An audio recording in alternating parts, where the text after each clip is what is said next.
बहुत बहुत हार्दिक स्वागत अभिनंदन करती हूँ। साथ ही में हमारे पिछड़ा वर्ग के प्रदेश अध्यक्ष आदरणीय भाई राजपाल कश्यप जी का भी मैं हार्दिक स्वागत अभिनंदन करती हूँ। और इस कार्यक्रम के आयोजक भाई पम्मू भाई, जिनके इस कार्यक्रम में आज हम अपने नेता को श्रद्धांजलि अर्पित करने के लिए यहाँ आए हैं। सबसे पहले मैं संविधान के रचयिता बाबा भीमराव अम्बेडकर जी, राम मनोहर लोहिया जी और जिनकी श्रद्धांजलि में हम आए हैं, समाजवादी पार्टी के संस्थापक आदरणीय श्रद्धेय चाचा विश्राम सिंह यादव जी को मैं श्रद्धासुमन अर्पित करती हूँ। और आज की इस श्रद्धांजलि कार्यक्रम में हमारे समाजवादी पार्टी के जिला अध्यक्ष आदरणीय श्रद्धेय चाचा शराफत अली भाई हैं और पाली के चेयरमैन भाई रिजवान जी, इस मंच का संचालन कर रहे हैं मनोज अग्निहोत्री जी, हमारी बड़ी बहन विधायक राजश्री देवी जी हैं, डॉक्टर रंगौलिया जी, सरताज भाई और मंच पर यहाँ पर सभी हमारे समाजवादी पार्टी के सभी नेतागण, कार्यकर्तागण। और यहाँ पर हम देख रहे हैं कि दूर दूर से वो दिन भी याद आ रहा है जब 2008 में आज ही के दिन हमारे पूर्व जिला अध्यक्ष श्रद्धेय विश्राम सिंह यादव जी का निधन हुआ था।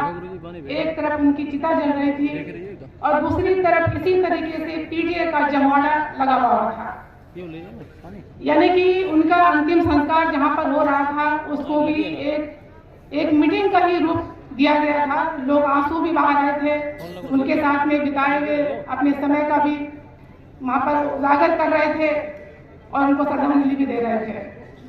वो ऐसे नेता थे कटियारी क्षेत्र के जिन्होंने सबको सम्मान दिया। जिस तरीके से हमारे समाजवादी पार्टी के संरक्षक माननीय नेताजी, उन्होंने सभी वर्गों को सम्मान दिया था।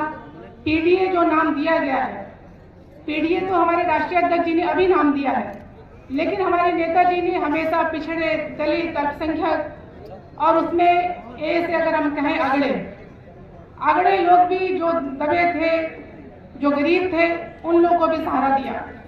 अभी हमारी विधानसभा के इस विधानसभा के अध्यक्ष विजय बाबू वाजपेयी जी आपके सामने अपनी बात रख रहे थे। वो जब से प्रधान बने, जब से उनका उत्पीड़न हो रहा था, उनके अधिकार सीज कर दिए गए थे और सच्चाई की जीत हुई। हाईकोर्ट से जो फैसला था उनके पक्ष में आया। हम लोग पहले भी उनकी मदद में डीएम साहब से मिलने के लिए गए थे और इस बार भी जब यहाँ पर उनका आदेश आया तो पम्मू भाई और हम डीएम साहब से मिलने के लिए गए। और हम इस चीज को कभी भी नहीं भूल सकते हैं, चाहे वो किसी भी जात का हो, लेकिन अगर वो उसका उत्पीड़न हो रहा है तो हम हमेशा उनके साथ में हैं। और इस क्षेत्र में मेरा सबसे पहले पदार्पण तब हुआ था जब मैं ब्लॉक प्रमुख थी और हमारे पूर्व जिला अध्यक्ष जी उन्होंने आंदोलन किया था जब यहाँ पर पेट्रोल पंप पर जो ब्राह्मण समाज के लोग थे हत्याकांड हुआ था।